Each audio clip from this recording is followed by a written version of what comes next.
রাত তখন প্রায় 11:30। দীপু আর আমি মানে সুজয় বাইকে করে ফিরছিলাম পুরুলিয়া থেকে। আমাদের গন্তব্য আসানসোল, কিন্তু শর্টকাট মারতে গিয়ে যে রাস্তাটা ধরলাম সেটা এখন মনে হচ্ছে পৃথিবীর সবচেয়ে বড় ভুল ছিল। গুগল ম্যাপ কিছুক্ষণ আগে থেকে সিগন্যাল হারিয়ে চুপ মেরে গেছে। চারপাশে শুধু জঙ্গল আর অন্ধকারের রাজত্ব। কিরে দীপু, আর কত দূর? আরে চাপ নিস না, ম্যাপে দেখিয়েছিল সামনেই একটা গ্রাম আছে। নামটা ঠিক মনে নেই, ওই কিছু একটা গড় হবে, রায়গড় বা ওই রকম কিছু। হঠাৎ বাইকটা একটা বিকট শব্দ করে থেমে গেল। দীপু স্টার্ট দেওয়ার আপ্রাণ চেষ্টা করলো, কিন্তু ইঞ্জিনটা গোঙানির মতো শব্দ করে চিরতরে স্তব্ধ হয়ে গেল। আমরা দুজনে বাইক থেকে নামলাম।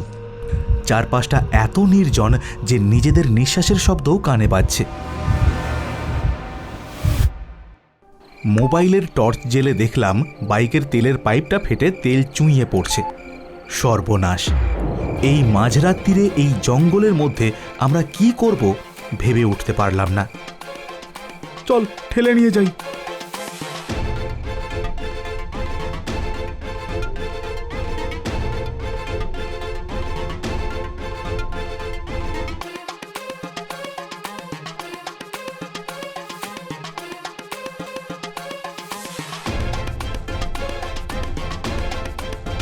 প্রায় আধ ঘন্টা বাইক ঠেলে নিয়ে যাওয়ার পর দূরে একটা টিমটিমে আলো নজরে এলো।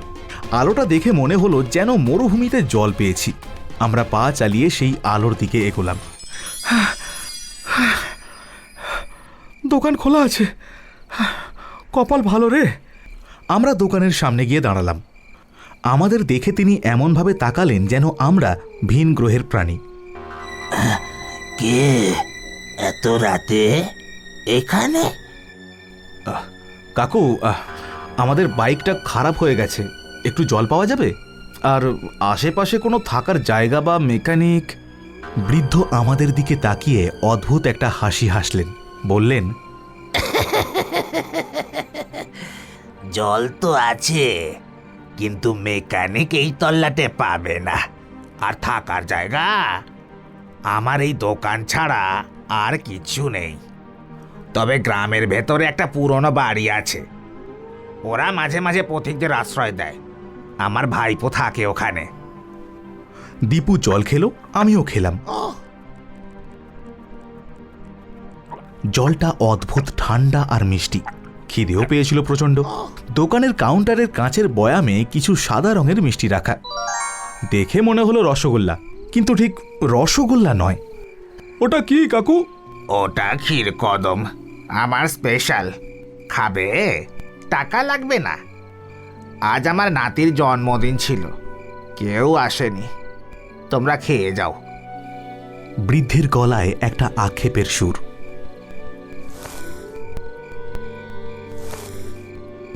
আমরা দুজনে দুটো ক্ষীরকদম খেলাম। মুখে দিতেই এক অদ্ভুত স্বাদ। এত সুস্বাদু মিষ্টি আমি জীবনে খাইনি। একটা তীব্র সুগন্ধ, অনেকটা বুনো ফুলের মতো, আর ক্ষীরের স্বাদটা জিভে লেগে থাকার মতো।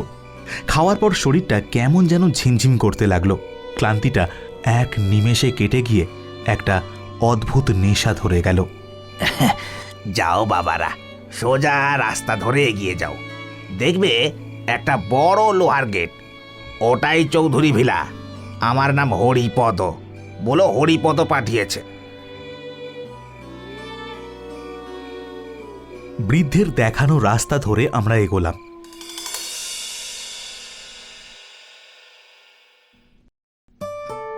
অদ্ভুত ব্যাপার, ক্ষীরকদমটা খাওয়ার পর থেকে আমার আর কোনো ভয় করছে না, বরং মনে হচ্ছে আমি যেন হাওয়ায় ভাসছি। দীপুও চুপচাপ হাঁটছে।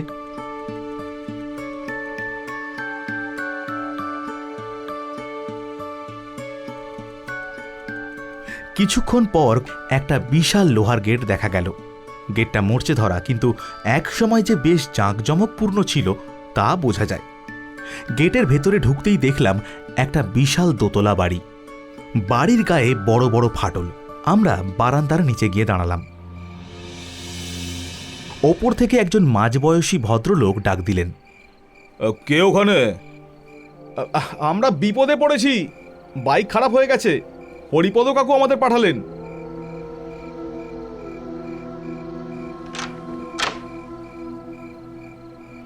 ভদ্রলোক নিচে নেমে এলেন, হাতে একটা হ্যারিকেন।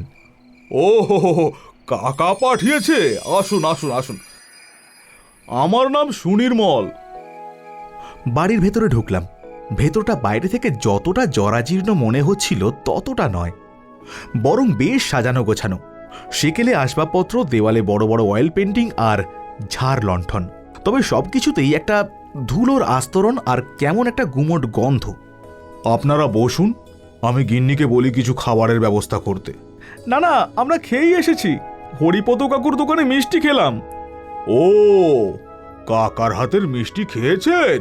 ভালো, খুব ভালো। কাকা তো ওই মিষ্টির জন্যই বিখ্যাত ছিলেন। কিন্তু আমাদের বাড়িতে এসেছেন, কিছু তো মুখে দিতেই হবে। আজ আমাদেরও একটা বিশেষ দিন।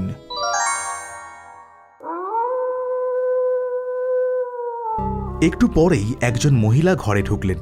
সুনির্মল বাবুর স্ত্রী, নাম বললেন সুলেখা। মহিলা দেখতে বেশ সুন্দরী, কিন্তু তার চোখের নিচে কালশিটে দাগ আর মুখটা অসম্ভব ফ্যাকাশে। তার হাতে একটা রূপোর থালা, তাতে দুটো মাটির ভাঁড়। এটা আমার হাতে তৈরি পায়েস, গুড়ের পায়েস। না করতে পারবেন না?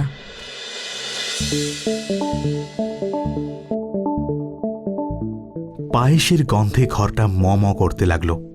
সেই একই গন্ধ যা হরিপদ কাকুর ক্ষীরকদমে ছিল, কিন্তু এর তীব্রতা আরও বেশি। গন্ধে মাথাটা ঝিমঝিম করে উঠল।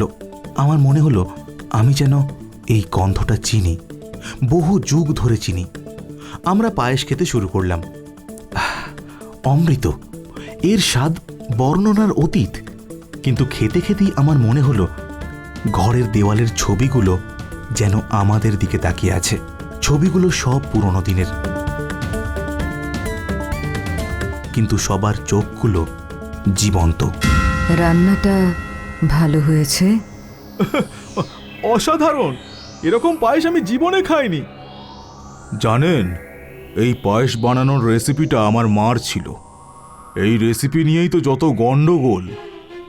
গন্ডগোল? হ্যাঁ, বাবা চাইতেন না এই রেসিপি আর কেউ জানুক, কিন্তু সুলেখা জানতে চেয়েছিল। আর কাকা, হরিপদ কাকা চাইতেন মিষ্টির দোকানটা নিজের নামে করে নিতে। লোভ, সবই লোভ। কথাগুলো শুনতে শুনতে আমার মনে হলো সুনির্মল বাবুর গলাটা অনেক দূর থেকে ভেসে আসছে। ঘরটা দুলছে। দীপু ততক্ষণে সোফায় এলিয়ে পড়েছে। আমিও আর বসে থাকতে পারলাম না, গভীর ঘুমে তলিয়ে গেলাম। ঘুমের মধ্যেও আমি জেগেছিলাম, বা হয়তো ওটাই ছিল আসল জাগরণ। আমি দেখলাম আমি আর সেই বসার ঘরে নেই। আমি একটা বিশাল রান্নাঘরের দরজায় দাঁড়িয়ে। সময়টা অনেক আগের। হ্যারিকেনের আলোয় রান্নাঘরটা আলোকিত। সেখানে একজন বৃদ্ধা বসে আছেন। উনুনে বিশাল একটা কড়াই চাপানো, দুধ ফুটছে। পাশে দাঁড়িয়ে আছে সেই সুলেখা, আর দরজার আড়ালে দাঁড়িয়ে আছে হরিপদ কাকু। মা, পায়েসটা কি হয়ে এলো? হচ্ছে হচ্ছে, তাড়াহুড়ো করো না। এই পায়েসের আসল স্বাদ ধৈর্যে। সুলেখার চোখ চকচক করে উঠল। সে শাড়ির আঁচলের তলা থেকে একটা ছোট শিশি বের করল। বৃদ্ধা তখন মশলা খুঁজতে অন্যদিকে ফিরেছেন। সুলেখা দ্রুত শিশির তরলটা ফুটন্ত দুধে ঢেলে দিল। তরলটা মিশে গেল সাদা দুধের সাথে। দুধের রংটা ক্ষণিকের জন্য নীলচে হয়ে আবার সাদা হয়ে গেল। আমি চিৎকার করতে চাইলাম, না, ওটা দেবেন না, কিন্তু আমার গলা দিয়ে কোনো আওয়াজ বের হলো না।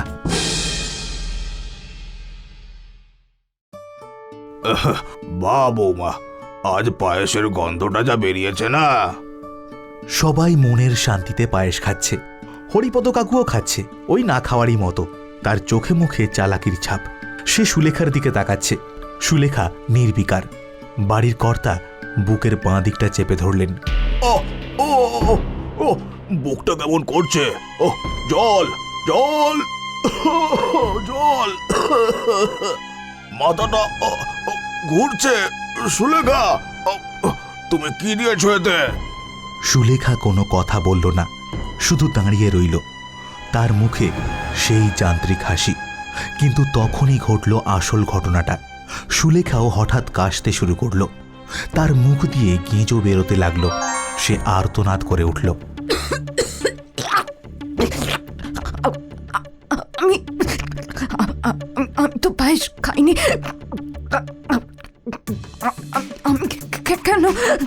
হরিপদ কাকু টলতে টলতে উঠে দাঁড়ালো। তার হাতেও একটা ছোট শিশি। সে বিকৃত গলায় হেসে উঠল। তুমি কি ভেবেছিলে বৌমা তুমি একাই চালাক? আমি জানতাম তুমি আজ পায়েসে বিষ দিয়েছো, তাই আমি আগেই তোমার জলের গ্লাসে আমার তৈরি স্পেশাল মশলা মিশিয়ে দিয়েছি। এখন এই সব সম্পত্তি আমার, শুধুই আমার। বলতে বলতে হরিপদ কাকুও লুটিয়ে পড়ল। তার নাক মুখ দিয়ে রক্ত বেরিয়ে এলো। কিন্তু আমি তো আলাদা বাটিতে পায়েস নিয়েছিলাম, তবে কেন? টেবিলের তলায় একটা বিড়াল মরে পড়ে আছে। বিড়ালটার মুখে পায়েস লেগে আছে। হরিপদ বুঝল ভুল করে সে নিজের বাটিতেও বিষ মেশানো পায়েস নিয়েছে, বা সুলেখা তাকেও ছাড়েনি। গোটা ঘরটা লাশের স্তূপে পরিণত হলো। গোঙানি, আর্তনাদ আর অভিশাপের শব্দে বাতাস ভারী হয়ে উঠল। সুলেখা, সুনির্মল, হরিপদ, বাড়ির কর্তা সবাই একে একে মৃত্যুর কোলে ঢলে পড়ল। মৃত্যুর আগে সবার দৃষ্টি ছিল সেই পায়েসের বাটির দিকে, সেই সুগন্ধি বিষাক্ত পায়েস। ওঠ, ওঠ, পালা এখান থেকে। কারো ধাক্কায় আমার ঘুম ভাঙল। ধর্মর করে উঠে বসলাম। মাথাটা দপদপ করছে। তাকিয়ে দেখি দীপু আমাকে পাগলের মতো ঝাঁকাচ্ছে। কি হয়েছে? আমরা কোথায়? চারপাশে তাকা। আমি তাকালাম। আমার রক্ত হিম হয়ে গেল। আমরা কোনো সাজানো বসার ঘরে নেই। আমরা আছি একটা ধ্বংসস্তূপের মাঝে। ছাদ নেই, দেওয়ালগুলো ভেঙে পড়েছে, ইট পাথর বেরিয়ে আছে। মাথার উপরে খোলা আকাশ, চাঁদটা ফ্যাকাশে হয়ে আছে। চারপাশে জঙ্গল আর আগাছা। যে সোফায় আমি শুয়েছিলাম সেটা আসলে একটা ভাঙা পাথরের চাই। আর আমার সামনে মাটিতে পড়ে আছে দুটো মাটির ভাঙা ভাঁড়। ভাঁড়গুলোর ভেতরে শুকিয়ে যাওয়া কালো রঙের কিছু লেগে আছে। আর তার পাশেই পড়ে আছে কয়েকটা হাড়, মানুষের হাড়। হরিপদ কাকুর দোকান? কোনো দোকান নেই। দোকানটা আসলে একটা শ্মশান। ওখানে একটা ভাঙা সমাধি। বাতাসে তখনও সেই পায়েসের হালকা গন্ধ ভাসছে, কিন্তু এখন সেই গন্ধটা আর সুমিষ্ট লাগছে না। মনে হচ্ছে পচা মাংস আর বাসি ফুলের গন্ধের এক অদ্ভুত মিশ্রণ। পালা। আমরা দৌড়াতে শুরু করলাম। কাঁটাঝোপ পাথর ডিঙিয়ে আমরা পাগলের মতো ছুটছিলাম। মনে হচ্ছিল যেন কেউ আমাদের পিছু নিয়েছে। কানে আসছিল সেই খসখসে গলার স্বর। খেয়ে যা, পায়েস খেয়ে যা, সম্পত্তি আমার, সব আমার।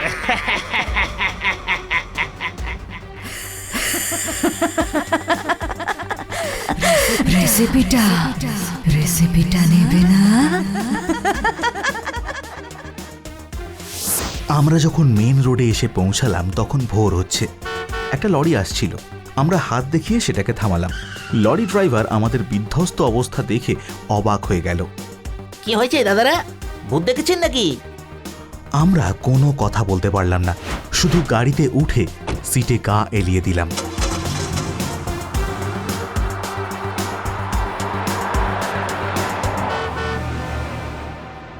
পরে খোঁজ নিয়ে জেনেছিলাম ওই এলাকাটার নাম রায়গড় নয়, ওটা ছিল অভিশপ্ত চৌধুরীদের ভিটে। ওই রাস্তা দিয়ে রাতে কেউ যায় না। যারা গেছে তারা কেউ আর সুস্থ মস্তিষ্কে ফেরেনি, অথবা তাদের লাশ পাওয়া গেছে ওই ভাঙা বাড়িতে। আজও মাঝে মধ্যে যখন খুব খিদে পায়, নাকে সেই অদ্ভুত পায়েসের গন্ধটা ভেসে আসে। জিভে জল আসে, কিন্তু পর মুহূর্তেই মনে পড়ে সেই বিভীষিকা। দীপু আর আমি তারপর থেকে আর কোনো দিন পায়েস ছুঁয়ে দেখিনি। মিষ্টির দোকান দেখলেই আমাদের গা গুলিয়ে ওঠে, আর কানে বাজে সেই কথাগুলো। এই পায়েসের আসল স্বাদ ধৈর্যে। কিন্তু আমরা জানি ওই পায়েসের আসল স্বাদ ছিল মৃত্যুতে।